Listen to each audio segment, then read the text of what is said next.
You didn't notice, did you? You didn't notice when you pretended to be asleep in the car just to have your mother carry you up to bed for the last time. You didn't notice when you ran to the door and yelled "Daddy's home" after work and he picked you up and spun you around for the last time. You didn't notice when the rain washed away your chalk drawings on the sidewalk and you never went back out there to color hopscotch again. You didn't notice that when you dried off after you danced in the rain and jumped in the puddles, you started caring about makeup and hair getting ruined and you never went back out. You didn't notice that you hung up those plastic play phones and never opened it again. You had a real one now and it was not a toy but an addiction. You didn't notice that you put on your shoes after playing in the ball pits and you never took them off again. You didn't notice when you ate ice cream for the last time without counting calories in your head. You didn't notice when you had your last fight with your sister about who got the passenger seat before you started arguing about who got to drive the car.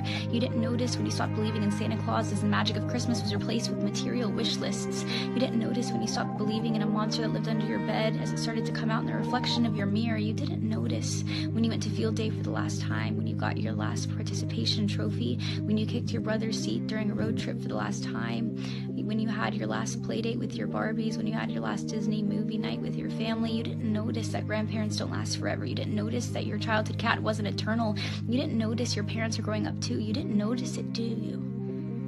You didn't notice that you grew up, but you notice it now, don't you? You notice it every time you look in the mirror and you were shocked because your reflection doesn't look familiar. You look older, you look tired, you look like it's been centuries since you let your imagination run wild. You look like you don't even remember what it's like to be a child, and you notice that every time you look back at pictures and you notice how you were at the age that little you was always wishing for, and you notice how you never thought you would make it this far. Adulthood was as fantasy as the games you would play, but here you are, and you notice it now, don't you? The time goes by too fast.